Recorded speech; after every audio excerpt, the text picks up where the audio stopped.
And welcome back to the Murphy Table, everyone. This is Eddie with another video from Flying Pig Games with Battle of Kursk. This is going to be the Deluxe Platoon Commander Kursk. Let's see here. It doesn't say Platoon Commander Deluxe, but yeah, that's what this is. This is a deluxe version of the Platoon Commander rules. Some other games in the series, there was Sticks and Stones. There's like Korea, India, Pakistan. So there's several games in the series that Mark has up on the Tiny Battle Publishing. This one is going through Flying Pig Games because it's the deluxe version. So you've got extra big counters, large maps. This is going to have two maps. They will be geomorphic. So as you play through the scenarios, you'll arrange the maps as needed. And the artwork on these is gorgeous. The counters are, fantastic looking vehicles. I trimmed the borders on my test copy just because I wasn't really thinking. I trimmed it to the inner part. There should actually be a little bit more of a border on these. The color of the border helps indicate the full strength versus the weak side. So yeah, I kind of oopsed on that. Oop, I made it lose focus. There we go. Anyway, so the counters will be really nice. They're a good size. Now because these are my play tests that I put together, the counters are much thinner than what you're actually going to get. So again, play test components. And I believe the maps are going to be mounted as well. This is just a paper map I had the store print out for me. And what I want to do is just go over some of the rules that you'll have. Now what I've got is the first scenario set up. The first scenario is just infantry. This is part of the some advanced actions by the Germans pushing up. Now, because this centers around Kursk, that's how a lot of the battles will be, is centering around actions of Kursk. And so think of this as like an advanced push. Germans will be kind of feeling out defenses. So they start with 4 Russians, which are going to be deployed in this area of this map.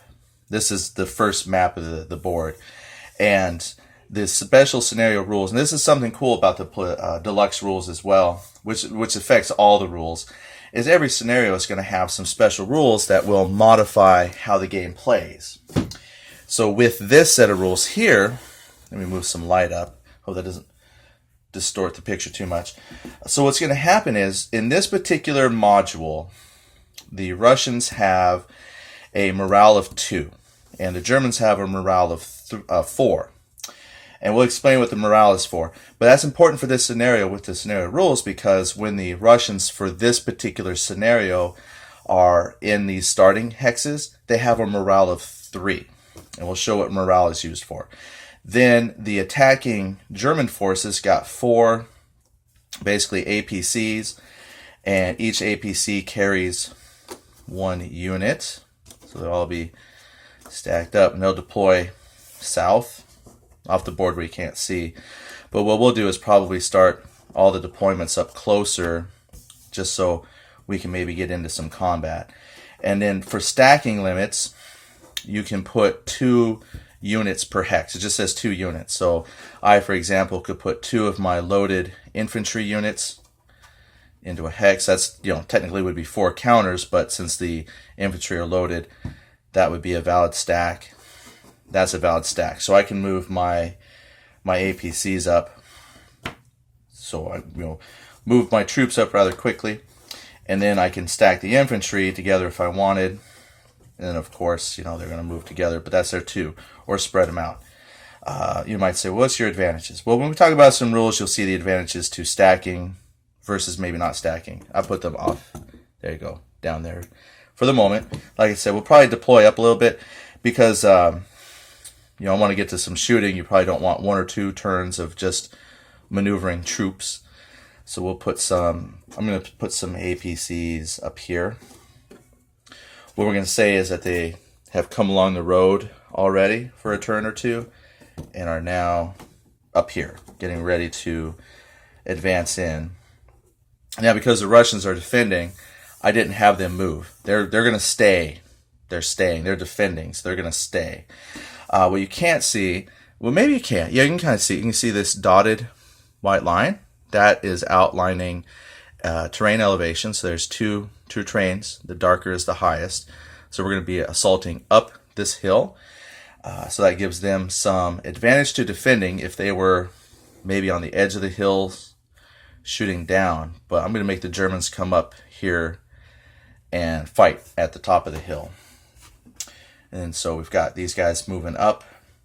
All right, so let's just say after about a turn, this is where we're at. So some other things you need for the game. Dice. Get you a brick of dice if you don't have it. If you have a bunch of dice 6, fantastic. I got these. I have different colors for different games or different effects. But this was a brick of 36, so I got that off Amazon. So I got a bunch of dice to roll with. You probably don't need. You probably won't need 36 dice, but I think some of the combat results I've seen, if you had 7, well, let's see, 8. At the most, 10. I'll show you that in a second here. If you had 10 dice, you'll be good. 10 dice. I think you'll be fine. I just say that so you don't have to keep re-rolling dice. But there you go. There's some components there. Also, I print out cards. Let's talk about the cards. Now, these, again, are the print and play test that I have. So what I did, for you print and play people out there, I printed the fronts and the backs. Now, I printed them a little bit smaller than an actual card size because I didn't want to pay the extra money for full size. Because when I printed these wouldn't take up the full poster size paper they were going to charge me for. So I went with a little bit smaller poster size to get these. But I had the fronts and the backs. So what I did was I cut them out separately, and then I put them in my card sleeve, and I had some old Magic the Gathering cards that I don't use. And so that gives the card some rigidity so it feels like you've got cards. And then, with the card sleeves, you can do your card sleeve shuffle to mix things up. So we've got all the parts you need for the game. So the game comes with 18 cards. It is not a card-driven game, but the cards are there for game-altering effects. You're going to have quite a few counters, lots of Germans, which I've got out here, and then you're going to have lots of Russians, lots of T-34s when you get into the armored conflicts. And then we've got a lot of statuses. So we've got some Rex, flanking fire, moved, all the fun stuff. Your aid tokens, rerolls, mines. All right, so things that we can play with. There you go. Now, also, there's going to be different, as you play the different scenarios, they'll tell you about mines and dug-in spots and whatnot. So there's quite a few things that you can have eventually to, modify a particular game. But that's about it. Let's talk about how the game works. So first, let's take a look at a counter. Here we have a dropped unit. Try and do it this way. So here's an infantry. You have here the anti-armor value, armor defense, HE, firepower, high explosive, so your infantry, anti-infantry, light vehicle, well, I shouldn't say light vehicle, but your for shooting other infantry, movement points, close assault. So when you get in there and you're fighting it up with tanks and other units, it uses your close assault factor. 0 is the strength, and the color band is the range. Now, I know there's some concern for colorblind folks, and that's actually a very valid concern. I know as we are working with counters, we still want to use colors to give you different information.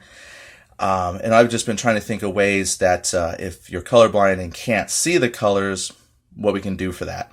So just bear with me for now and I'll explain how the color bands work. All right. For a vehicle, this isn't a tank, but the idea is the same. You're going to have your anti-armor value, your defensive value for armor. There's your high explosive factor for things like infantry, movement. If it's got a circle, that means it carries infantry troops. If it's got, then there's the close assault factor. There's no range for close assault. You're going to be in the same hex fighting. Thank you, focus. Maybe put it there. All right. Let me show you a tank, though. I didn't have one out, but let me pull a tank out. We're going to get a tried and true T-34-76.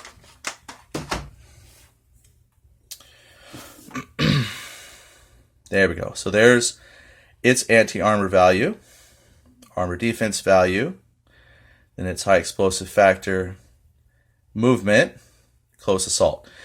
It has an explosion. That means it can fire and move, but it suffers penalties when it does fire and move. If you have, say, sticks and stones or like a modern day, they also have an explosion, but it's like an orange explode. I think it's orange. And it can fire and move, and the penalty is not as severe, whereas these World War II vehicles, because they don't really have like advanced stabilization and things like that this early in the war, this blue explosion means they suffer a greater penalty to their firing when they move and fire. So there's some basic information. So the stats themselves from vehicle to vehicle don't really change. It's just, you know, the value is going to determine how strong it is against other types of similar stuff. Now, here, you'll notice that this is white text, that's black text. This white text means there's no range modifications. This black band is pretty much the adjacent hex.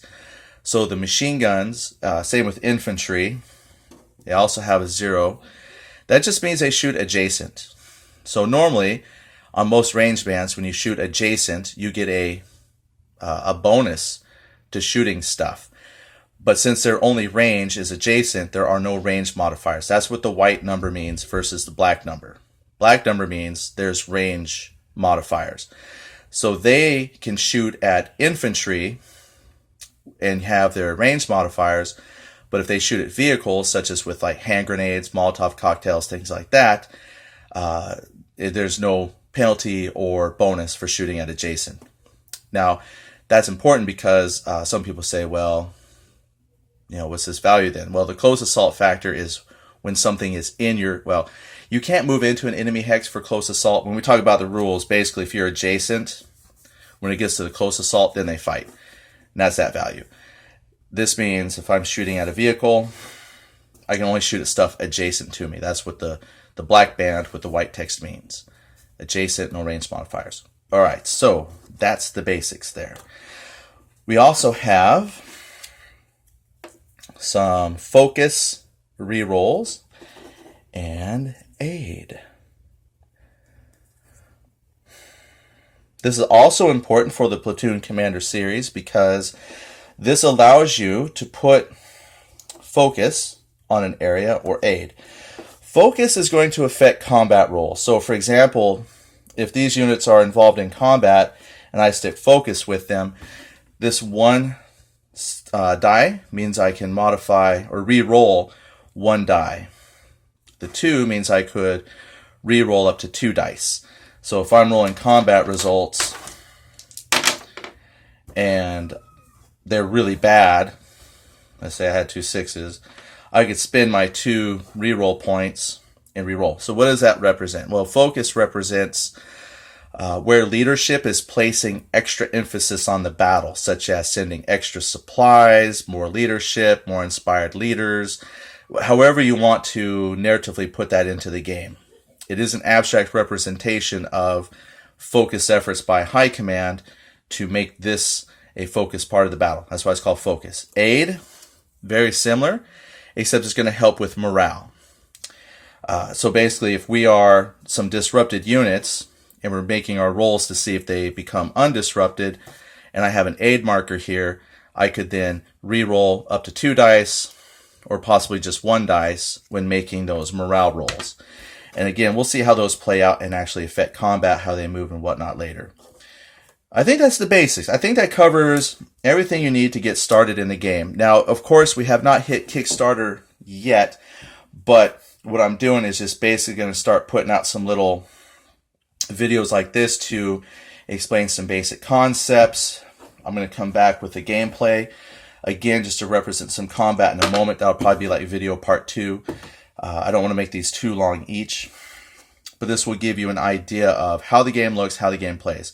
And when we come back, we're going to play a little sample of the first scenario to give you an idea of how all the pieces work together. So I'm excited. Thanks for watching, and please watch the second video and let me know what you think of the game. All right, thanks a lot, everybody. Bye.